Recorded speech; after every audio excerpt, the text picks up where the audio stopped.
Hi there, and thank you for joining me for today's live reading of Key of G by Nesa Miller. And this is presented by Itsy Bitsy Book Bits. Angel and Sid. A singular, monolithic beast loomed ahead. Quite an unexpected sight in the middle of the pink and purple patchwork of the moors. Etain breathed in the crisp autumn air, a creepy tingle crawling over her scalp as she stared at the massive rectangle of stone. Where are we going? The silver-haired man turned. A toothy grin appeared within the bush of his silver beard. Just ahead. What's his name? Sid? Yeah, Sid. And she's Angel. Etain adjusted the pack on her shoulder and nodded toward the building.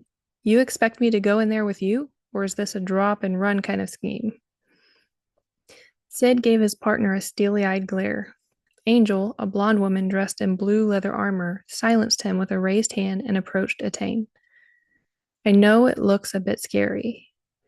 I'm not scared of the stupid building, Etain snapped. It's what happens once I walk through the doors.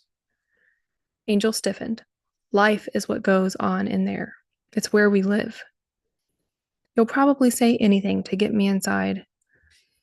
Sid threw his hands up, eyes bugging. I've better things to do. We didn't have to come after you, young grateful little heathen. If G weren't so insistent on saving your ass, I'd have left you to the wolves. Her ears perked up at the mention of the man. G? Vivian said the name too. Is he in there, waiting to force me into whatever it is you people do? Sid huffed again. Angel eyed the girl. G is the chieftain of our clan. Remember me telling you we're with Darth? Didn't Vivian mention it? Etain shrugged, her attention more on the building than the conversation. Probably. A whirlwind of fury blasted through the front doors, barreling straight toward Etain. She slipped the pack from her shoulder and gripped the hilt of her sword.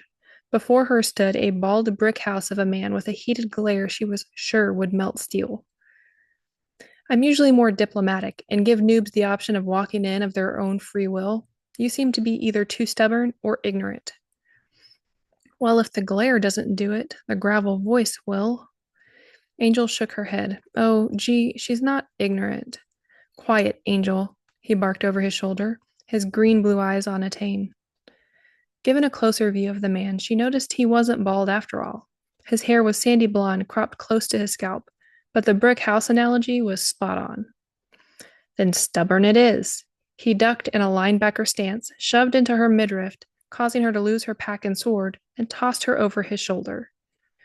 Etain twisted and turned. Put me down. I've heard about people like you. And tried to land a good kick anywhere she could. The man clamped one muscular arm over her backside and the other around her legs. Sid, bring her pack. G whirled and stalked toward the doors. Angel, you come with me so little miss doesn't waste her energy worrying about stupid things like her virtue. Etain stopped struggling long enough to push the hair from her face and glared at Sid with his shit-eating grin. You people are going to pay for this. Sid laughed. Ooh, I got goosebumps all over. Since Daddy's come to save your ass, she quipped. G stepped hard, giving her a good jolt. Zip it. It knocked the wind out of her, but the frown on Sid's face made it worthwhile. Once inside, the shuffling of feet and the scrape of heavy doors closing didn't bother her much. She'd find her way back later and slip out. Tremors ran through her, her stomach churning when the turning of multiple locks rang in her ears. Not good. Settle down, he ordered. She pushed and twisted against the big man, lifted the tail of his shirt, and ow! He roared. And the next moment, she hit the floor, the cloak over her head. She bit me! Angel rushed to his side. Yep, it's a good one, too. Someone get the first aid kit. Hurry. Etain pushed off the cloak and sat up, blood trickling down her chin. She watched the people gathering around her as she stood, rubbing the shoulder she'd landed on.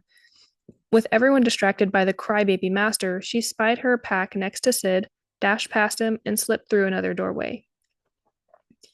A long row of doors stood open, each room spilling into the next, the first one blue, the next one white, transitioning into red and yellow and orange and black. No one chased after her. No one moved toward her. The people in each room merely watched in fascination. Eventually, at the end of the torrential onslaught of rooms, she came to a wide, curved staircase. Going up isn't going to get me out of here.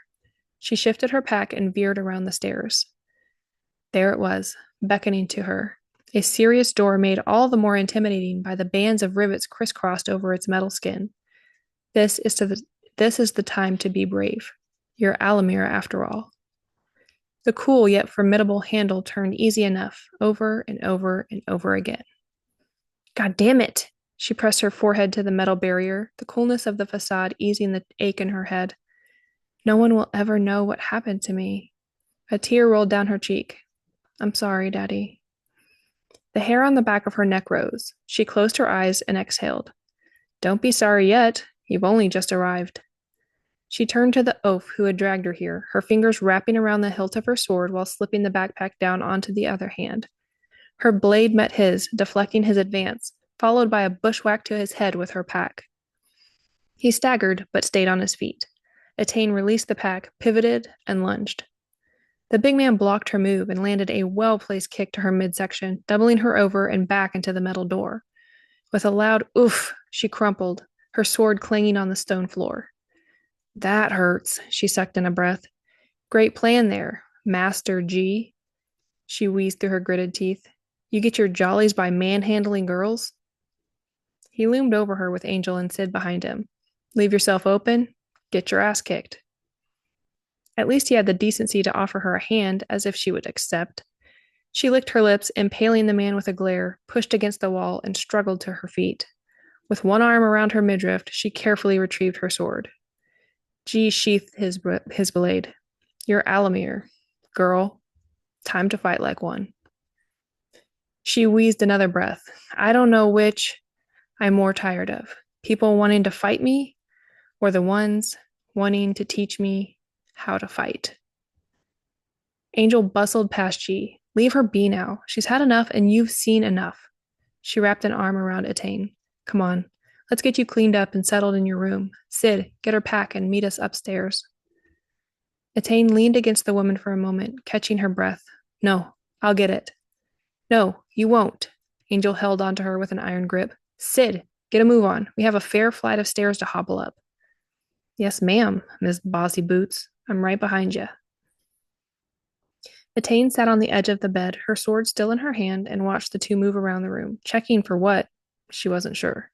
There wasn't much. Bed, side table, desk, chair, and closet. Pretty stripped down compared to the one at Vivian's, but at least she had a window and her own space. Hopefully. Angel stood in front of her. It's clean, and you're safe. There's a shower room and a toilet down the hall. Most of what you'll need should be in the closet just outside it. Sid set her pack on the bed beside her. Little lady, you get some rest and we'll catch up at supper. He kissed his wife on the cheek. I'll see you downstairs, babe. Etain waited until he closed the door. Am I a prisoner? Angel sighed and sat next to her. Honey, you aren't a prisoner. But I can't leave, right? Do you have somewhere you need to be? Etain glanced at her from the corner of her eye. I don't need to be here. Angel slapped her hands on her knees and shrugged. Well, you don't know anything about here, do you? So let's give it a minute before you make a final decision. From my point of view, she stood and faced her, all you have outside of this place is trouble. Get yourself cleaned up and come down for supper. Meet the clan. Etain grabbed her pack and slid her blade into its sheath. I need to pee. Angel shook her head. Standing at the doorway, she pointed down the hall. Bathroom is that way. Everything you need is just outside. I heard you. She pressed her lips together, nodded, and quietly closed the door. Etain looked around the room, wrapped her arms around herself, and curled into a ball on the bed. Angel plodded down the stairs, aware G expected her in his office. She had so many other things she'd rather do, like find Sid and go for a long walk, or meet Winston in the kitchen for a cooking lesson, or even go back upstairs and give that poor, lonely girl a motherly hug. I'm sorry for whatever brought you to us. I could tell by the look in your eyes it was beyond your understanding. She found herself at the office door but turned away. G, in his insane third-eye perception, called her name as though he saw her through the door. Angel, come in. She closed her eyes and turned the knob. Inside, Sid sat in one of the chairs in front of the desk, the other waiting for her. G stood, ice pack to his right eye, and motioned to the empty chair. Thank you for joining us. Protocol called for the invited to be seated and quietly wait for G's permission to speak. For Angel, this day, she chose to ignore it. I don't condone what went on earlier. Have you lost your mind? She stalked toward the desk. She's just a girl, G. You might not see it, but I do. What you did wasn't right. G considered her for a moment, glanced at Sid, and shrugged. You can damn me all you want. She isn't going to show me anything by being nice. Hell, I doubt she has control over it anyway. He came from behind his desk. Until I see it for myself, I can't help her. She trembled, but would not let anger get the upper hand. Damning you is the least of my wishes. I can only hope when she shows you her true power, it knocks you on your ass into next year. Angel, I'm sorry you're upset. A deep frown creased his brow as he approached. Her reactions told me plenty. He bowed his head but held her gaze. Please remember, we're dealing with an unknown here. She crossed her arms. How about giving her time to take it in? No one can get to her while she's here. We may not have the luxury. And pushing her isn't going to end well for any of us. Sid came out of his seat. Gee, give us a few days to work with her, make her comfortable, and a chance to meet the clan. She has a wild streak, but she's smart. He turned to his second in command. Wild, I can handle. The girl isn't afraid to fight. G swiped a hand over his near bald head. The challenge is the intelligent part. Sometime during the night, an urgent need to pee woke Etain. She uncurled her body in the dark room and lay on her back, sorting the where and when in her mind. Fuck, what the hell am I gonna do? She pushed up, her booted feet landing in the floor, and stood. How about we pee? Excellent idea, little miss. She grabbed her pack, waiting until her eyes adjusted to the darkness, and made her way to the door. Quietly, she opened to a dimly lit hallway, looking on one way and the other, and headed toward the bathroom on light feet. She dashed into the first toilet stall, dropped her pack, unzipped her jeans, and rolled her eyes closed from the heavenly release. Hallelujah. Dressed and no longer distracted by nature, she stepped from the gray stall and washed her hands, eyeing herself in the wall-to-wall mirror. You look like hell, but I don't care. She leaned over the sink and slammed the mirror with her wet hands. Maybe they'll keep their distance until I can find a way out, leaving two watery marks dribbling down to the white stone countertop. In the absence of a towel, paper or otherwise, she wiped her hands on her jeans and returned to the stall for her pack, slinging it onto her shoulder. Let's find something to eat. Quiet accompanied her down a long gray hallway decorated with an array of doors. She stopped occasionally, pressing her ear to a door, waiting for a voice or a noise, anything, to gather some form of information about the people around her. I know they're here. I saw them downstairs.